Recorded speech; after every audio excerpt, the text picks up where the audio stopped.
Olá, caríssimos, bem-vindos a mais um áudio desta quarta-feira, dia 27 de novembro de 2019, 34ª semana do Tempo Comum. Apesar que o calendário litúrgico está apresentando com uma cor verde de Tempo Comum, na realidade hoje é dia de Nossa Senhora das Graças. Então, quem tem por padroeira Nossa Senhora das Graças, uma paróquia que tem esse título, a cor litúrgica será a branca. Lembrando que Nossa Senhora das Graças tem a ver com a medalha milagrosa de Santa Catarina Labouré, né? Sempre bom recordar. De qualquer forma, vamos seguir, né, aqui com a liturgia da palavra.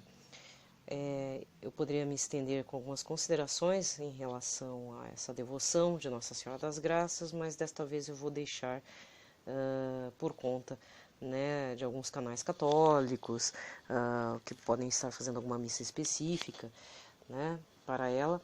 E na realidade eu vou iniciar essa liturgia da palavra pedindo, na realidade, assim, quem puder, é claro, fazer orações para duas almas falecidas, para duas pessoas. Na realidade são pessoas da comunidade Canção Nova, porque eu estou gravando este áudio na terça-feira à tarde, e já ontem, na segunda-feira, no correr dela, né, da manhã até o final da noite, aconteceu o falecimento de duas pessoas pertencentes à comunidade Canção Nova, lá de Cachoeira Paulista. Uma delas é o padre Eliano Luiz Gonçalves, padre salvista, ou javista, né, porque essa é uma congregação, acho que Filhos de Javé, mas que mudou o nome para ser salvistas.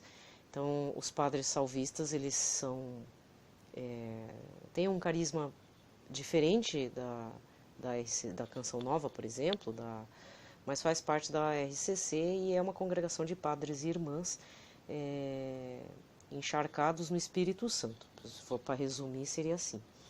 Mas, de qualquer forma, o que acontece? O padre Eliano estava já faz algum tempo dentro da comunidade Canção Nova, pertencente à Diocese de Lorena, e por um problema de saúde que infelizmente se agravou, ele veio a falecer já na manhã de segunda-feira, dia 25. Então, a programação da Canção Nova já foi em homenagem a ele. Padre Eliano, se você acompanha, né, chegou a acompanhar alguns programas como Sorrindo para a Vida, como até as homilias das 7 horas da manhã, das missas, ele estava presidindo, né, as missas, estava participando de alguns programas dentro da Canção Nova e infelizmente veio a falecer. Depois, à noite, aí veio a notícia, se não me engano, de uma jornalista, né, da comunidade, que estava batalhando contra um câncer e infelizmente ela descansou nos braços do pai, né, que é a Célia Maria Greco, ou Grego, eu acho que é Greco. E uma moça muito jovem, tudo, e a comunidade está em luto, né, porque em um único dia aí houve uma perda muito grande enquanto comunidade, mas lá, como diz, né, como nós acreditamos na ressurreição, nós somos católicos, cristãos, nós acreditamos na ressurreição em Cristo, teremos a esperança de encontrá-los lá, né? Mas é bom sempre rezar por essas almas que partem, porque a maior consideração é a família que fica, né? Que é um vácuo, um vazio bem grande. Esses tempos eu fiz um comentário a respeito do falecimento do apresentador Gugu, então é aquela velha história, né? Por mais que seja difícil, todo mundo faz falta na Terra. Mas o mais importante é que a gente possa aprender também que a morte, que além de ser a vida é um sopro, né? Uma hora podemos estar aqui, outra hora não, mas a nossa esperança é em Cristo e na ressurreição com Ele. Mas para chegarmos até lá, a gente precisa rezarmos até para quem parte, né? Para as pessoas que partem, para a família que fica, né? Porque às vezes, por mais doente que seja, a família não quer se desapegar da pessoa, sabe? Eu falo por experiência própria, não sei você, mas é uma sensação assim que a gente quer do jeito que tiver, em coma, com aparelho, vegetando às vezes, entre aspas, né? A gente não quer que vegete, a gente quer que ele viva, mas melhor estar com a pessoa ali daquele jeito, às vezes naquele estado, né? Por isso que eu não concordo quando as pessoas vêm e falam, e agora descansou. São pessoas que não passaram por uma experiência de perda e quando a pessoa, de repente, fica com alguém na UTI, fica nos aparelhos, né?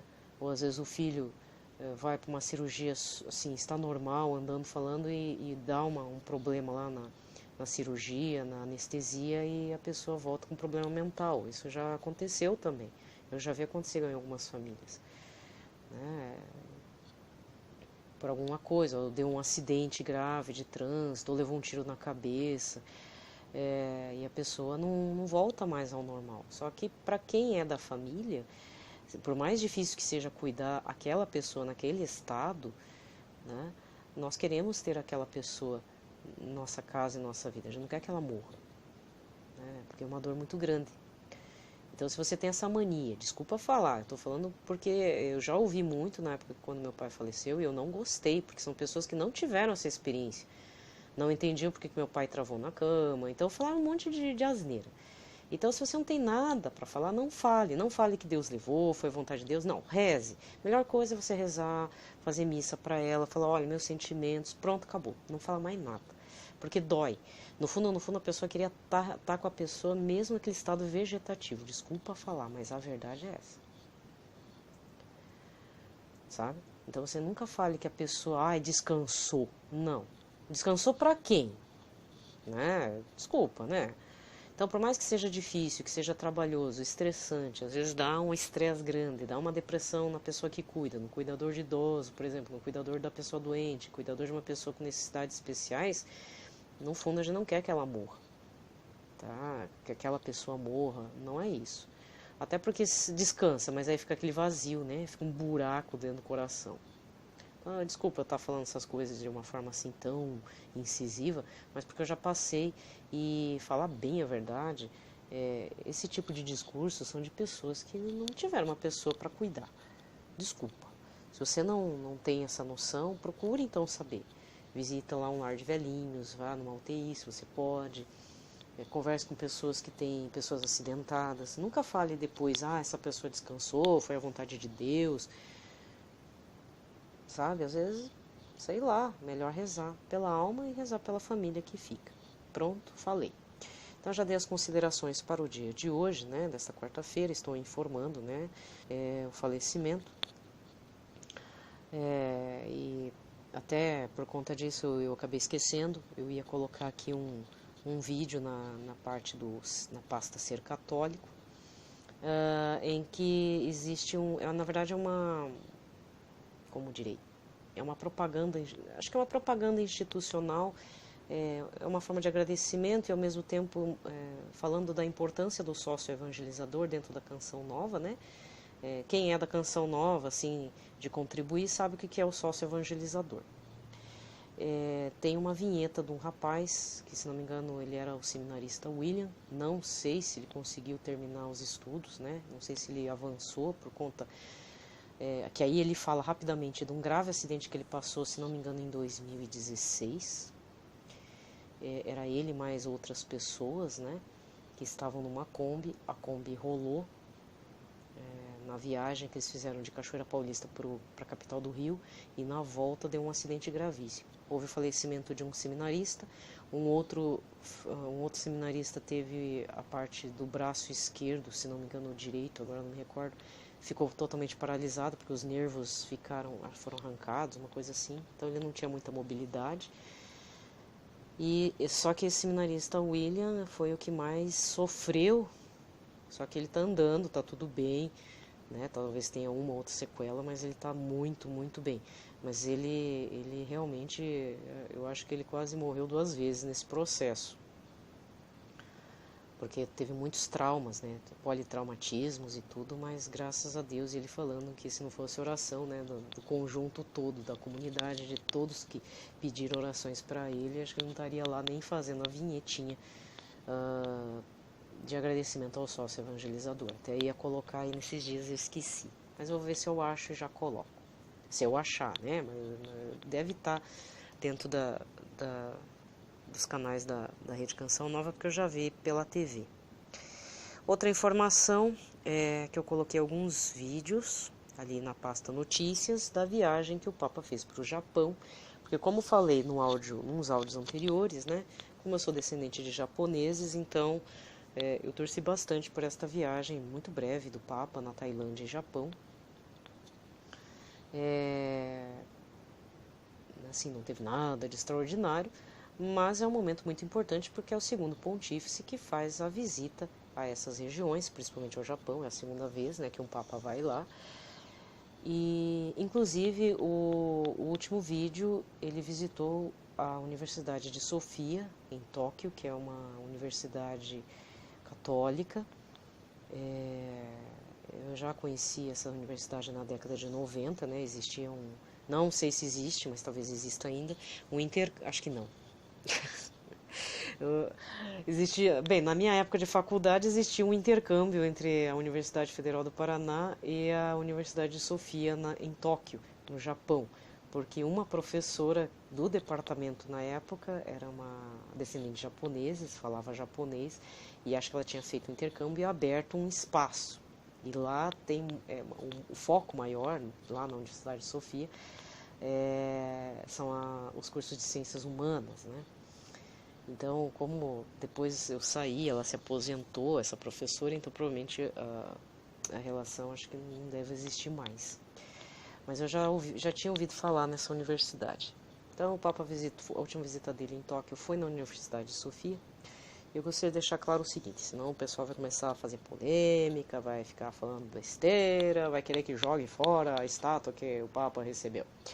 Então, no final dessa visita, o Papa, se você observar as notícias lá, o último vídeo de 30 e poucos minutos, 34 minutos, o Papa recebeu uma estátua, é uma imagem de uma deusa japonesa, enegrecida pelo tempo, só que eu preciso contextualizar, né, quem for assistir o vídeo, para depois não ficar achando que é parecido com a Pachamama lá, que depois jogaram no rio. Não é.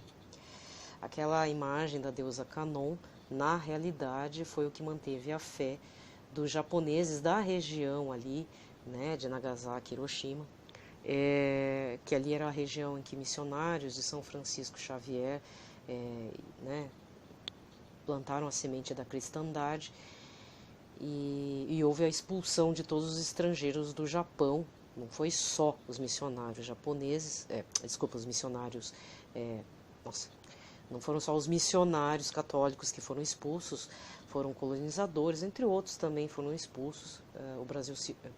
O Japão, nossa, estou bem... Desculpa o lapso.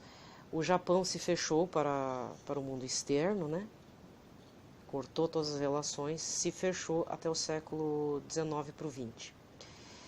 E o que aconteceu? Nesse período, então, do shogunato, né, que existe um termo lá, é o shogun mais importante da época, com o apoio do imperador do Japão, fizeram a expulsão de todos os estrangeiros, porque eles perceberam que aquela religião católica, né, cristã, poderia mexer nas estruturas sociais da cultura japonesa, que de fato, né, poderia mesmo. E o que aconteceu? Quem já foi batizado não poderia mais ter nenhuma imagem ou crucifixo, uma imagem de Nossa Senhora ou um crucifixo do Senhor Jesus crucificado. E aí eles foram passando de geração a geração, né, de uma forma familiar, a fé, a partir daquilo que eles aprenderam com um pouco tempo com os missionários. E para não chamar a atenção, eles tinham aquela representação daquela estátua de Kannon, que na verdade é uma representação similar a uma deusa chinesa chamada Kuan Yin. E aí eles rezavam como se fosse Nossa Senhora pedindo, né, que um dia pudesse estar liberados para praticar a fé cristã católica. E isso aconteceu quando, na segunda vez que foi aberto os portos, né, que aí o Japão se abriu para o mundo exterior, viu que necessitava se modernizar, né, aí foi o fim da casta dos samurais, o fim dos shogunatos, né, dos a gente chama senhores feudais, né, que tinham apoio do imperador. precisava modernizar exército e tudo, aí entraram novamente os missionários e padres católicos no Japão. E nesse período, aí essas pessoas se apresentaram aos padres e falaram que eles vinham de uma tradição católica do tempo dos primeiros missionários católicos de São Francisco Xavier. Então, aquela estátua... Então, por que eu estou demorando um tempão para falar? Para vocês não ficarem horrorizados, tá? Eles eram os cristãos escondidos. Num primeiro momento tiveram que renegar a Cristo, mas dentro deles eles mantiveram a fé e o batismo. Eles levaram a sério, né, a nova religião, a conversão deles e passaram de geração a geração. Mas para não chamar a atenção das autoridades locais, porque todo aquele que se dizia cristão ia ser decapitado pelos samurais, né? Eles faziam a partir de uma representação de uma deusa pagã, mas para eles, né, mantiveram acesa a chama do Cristo crucificado, de Nossa Senhora Mãe de Deus. Tem que falar, né? Porque senão o pessoal vai ficar horrorizado. Meu Deus, que isso? O Papa ganhou uma imagem de uma deusa pagã. Mas tem todo um contexto histórico, religioso, né? Não é... Se fosse realmente ganhar uma estátua de Kanon ou Kuan Yin de uma forma pagã, aí sim, aí haveria críticas. Mas nesse caso é uma estátua que havia lá na Universidade de Sofia, que era desses descendentes, né? Que passaram de geração em geração a fé católica, né? Então... são os cristãos escondidos. Existe isso, eu já vi não é na página do aletheia.pt, foi uma outra página católica que conta a história deles. Então é bem interessante isso, tá? Então são os cristãos escondidos no tempo do Japão feudal, na verdade na Idade Moderna, né? E depois vem mais para até a abertura dos portos japoneses para o mundo exterior.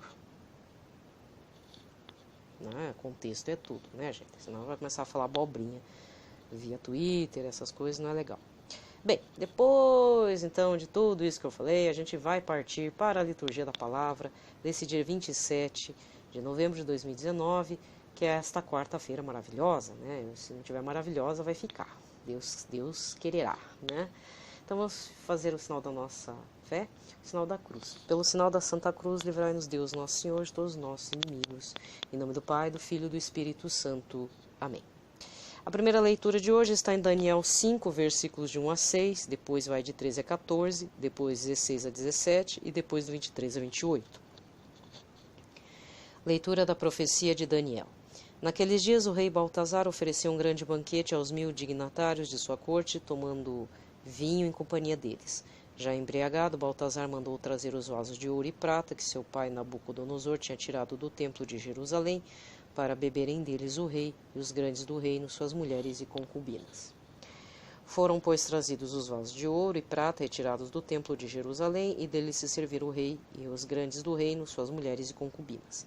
Bebiam vinhos e engrandeciam seus deuses de ouro e prata, de bronze e ferro, de madeira e pedra.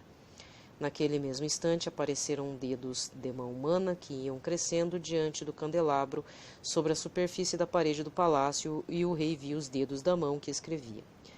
Alterou-se o semblante do rei, confundiram-se suas ideias, e ele sentiu vacilarem os ossos dos quadris e tremerem os joelhos. Então Daniel foi introduzido à presença do rei, e este lhe disse: És tu, Daniel, um dos cativos de Judá, trazidos de Judá pelo rei meu pai? Ouvi dizer que possuis o espírito dos deuses e que de ti se acham ciência, entendimento e sabedoria em grau superior. Ora, ouviu dizer também que sabes decifrar coisas obscuras e deslindar assuntos complicados, e, se portanto conseguires ler o escrito e dar-me sua interpretação, tu te vestirás de púrpura e levarás ao pescoço um colar de ouro, e serás o terceiro homem do reino. Em resposta, disse Daniel perante o rei: Fiquem contigo teus presentes, e presentei um outro com tuas honrarias. Contudo, vou ler, ó rei, o escrito e fazer-te a interpretação. Tu te levantaste contra o Senhor dos céus. Os vasos de sua casa foram trazidos à tua presença, e deles bebestes vinho, tu e os grandes do reino, suas mulheres e concubinas. Ao mesmo tempo celebravas os deuses de prata e ouro, de bronze, de ferro, de madeira e de pedra, deuses que não veem nem ouvem e nada entendem. E ao Deus que tem em suas mãos tua vida e teu destino não soubestes glorificar. Por isso foram mandados por ele os dedos da mão que fez este escrito. E assim se lê o escrito que foi traçado. Mané tecel parsim. E esta é a explicação das palavras. Mané, Deus contou os dias de teu reinado e deu por concluído. Tecel, foste pesado na balança e achado com menos peso. Parsim, teu reino foi dividido e entregue aos medos e persas. Palavra do Senhor. O responsório de hoje, que geralmente é um salmo, dá lugar a trechos da profecia de Daniel. Então é Daniel 3, versículo 62 na sequência. O refrão é: louvai-o, exaltai-o pelos séculos sem fim. Louvai-o, exaltai-o pelos séculos sem fim. Luz, sol, bendizei o Senhor. Louvai e exaltai-o pelos séculos sem fim. Astros e estrelas, bendizei o Senhor. Louvai e exaltai-o pelos séculos sem fim. Chuvas e orvalhos, bendizei o Senhor. Louvai e exaltai-o pelos séculos sem fim. Brisas e ventos, bendizei o Senhor. Louvai e exaltai-o pelos séculos sem fim. Fogo e calor, bendizei o Senhor. Louvai e exaltai-o pelos séculos sem fim. Frio e ardor, bendizei o Senhor. Louvai e exaltai-o pelos séculos sem fim. O evangelho de hoje está em Lucas 21, versículos de 12 a 19. Naquele tempo, disse Jesus aos seus discípulos: antes que estas coisas aconteçam, sereis presos e perseguidos. Sereis entregues às sinagogas e postos na prisão. Sereis levados diante de reis e governadores por causa do meu nome. Esta será a ocasião em que testemunhareis a vossa fé. Fazei o firme propósito de não planejar com antecedência a própria defesa, porque eu vos darei palavras tão acertadas que nenhum dos inimigos vos poderá resistir ou rebater. Sereis entregues até mesmo pelos próprios pais, irmãos, parentes e amigos, e eles matarão alguns de vós. Todos vos odiarão por causa do meu nome, mas vós não perdereis um só fio de cabelo de vossa cabeça, é permanecendo firmes que ireis ganhar a vida. Palavra da salvação. Aqui termina a liturgia da palavra. Eu fiz várias considerações no começo do áudio. A única coisa que eu vou dizer que tem a ver com a reflexão do Evangelho é que desde domingo, que foi o dia de Cristo Rei, que já indica a finalização desse tempo litúrgico, que é o tempo ano C, nós estamos partindo para leituras que os padres chamam de escatologia. Fim de mundo, a vinda do reino dos céus, como que devemos estar preparados, né? Ou pelo menos minimamente preparados para entrarmos no reino dos céus, que é aquela velha história, né? Primeiro, tendo fé. Segundo, fidelidade. Então, eu contei a história, né?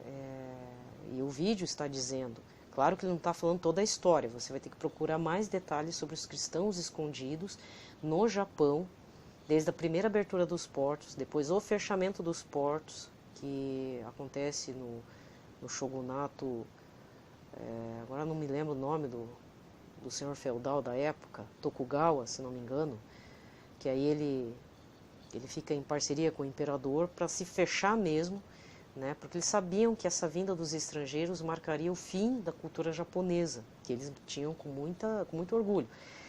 Por um lado foi bom, mas por outro não, porque quando eles resolvem desbravar um mundo do final do século XIX para o começo do XX, eles verificam que ficaram muito defasados.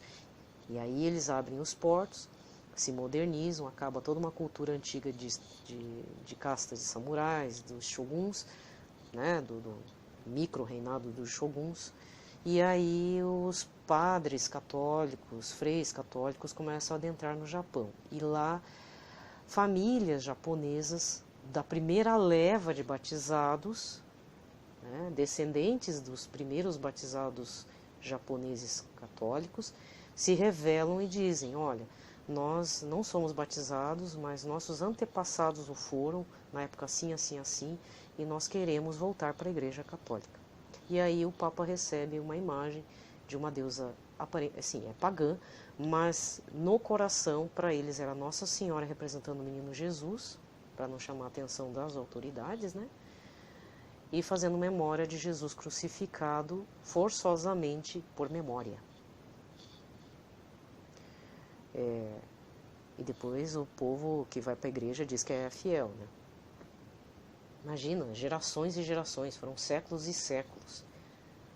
de fidelidade dessa forma, né?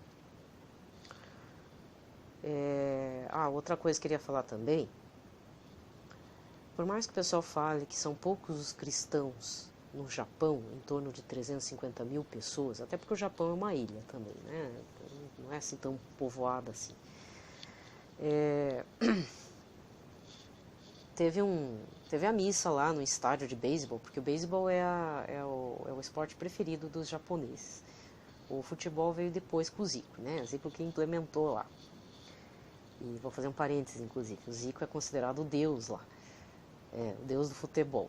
Lá o Pelé não faz sentido. Porque o Zico é que implementou o futebol no Japão. Então o Zico é meio que um deus lá, por conta dessa cultura do Japão. Mas os poucos cristãos que existem lá, deu para verificar uma situação bem interessante, porque existe... Esse vídeo eu não coloquei na minha pasta, porque é uma missa. O padre fez uma missa, acho que demorou 1h40, né, porque foi toda cantada, feita em latim e tudo, foi tudo bonito.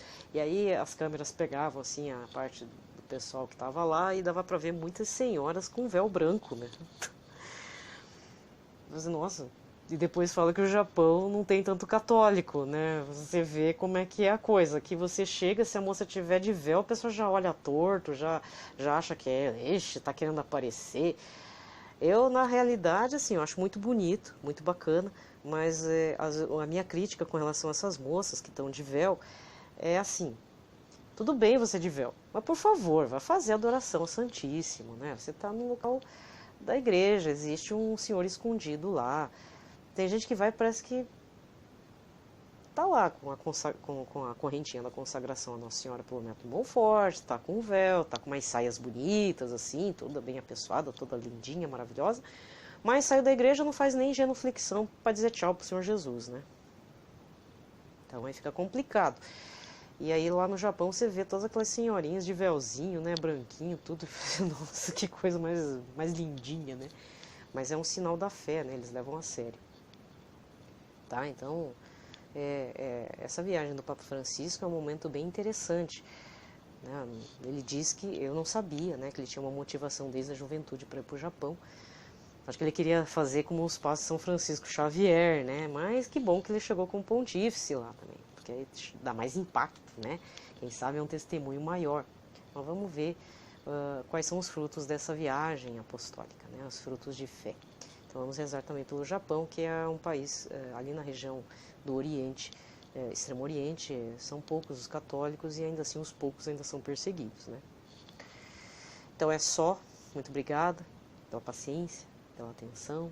Então não vá criticar o Papa porque ele ganhou uma estátua pagã, vai descobrir o contexto, pelo amor de Deus, né? Eu estou falando isso porque sou descendente de japoneses e ainda não são japoneses de cristãos escondidos. Minha família não é da região de Nagasaki nem de Hiroshima, são de duas outras regiões, tanto do sul quanto do norte, são dois extremos, então a tradição era budista. Tá? Então pega leve aí na hora de criticar o Papa porque recebeu um presente aparentemente pagão.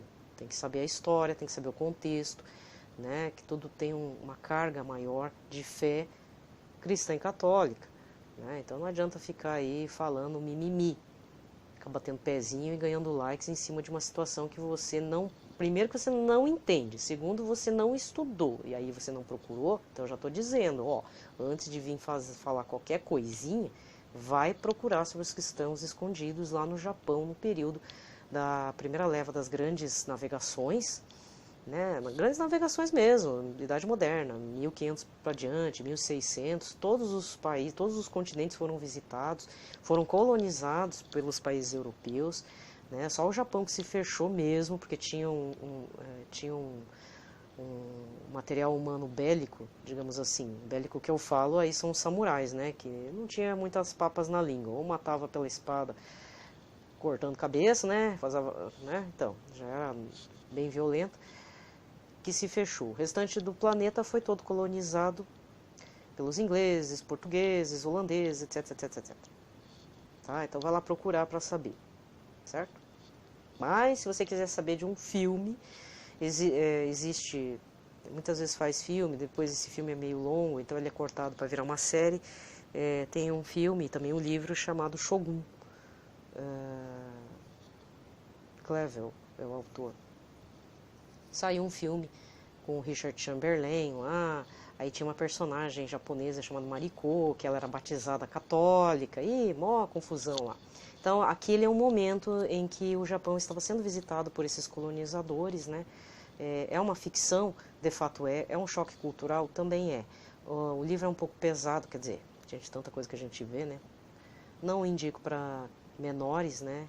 Para crianças menores, mas se você já é adulto, você pode ler os 2 ou 3, acho que é 2 volumes desse livro chamado Shogun, que vai falar dessa relação de um colonizador inglês com uma moça casada, né? Eles não têm nada, mas rola ali uma paixãozinha, mas a moça é batizada católica. Então aí você vê que são antes dos japoneses cristãos escondidos. Até então eles estavam professando a fé normalmente. Só para vocês entenderem, tá? Não estou falando abobrinha, não. Tem um contexto histórico. Então por hoje é só. Fiquem na proteção de Nossa Senhora e principalmente no coração do Sagrado Coração de Jesus, né? Todos nós aí. E se você teve uma perda grande, né? Vamos entrar em oração aí. Não esqueça do seu ente querido que faleceu. Este é um momento muito importante também para a gente estar rezando por todas as almas, né? Então fiquem em paz, paz e bem.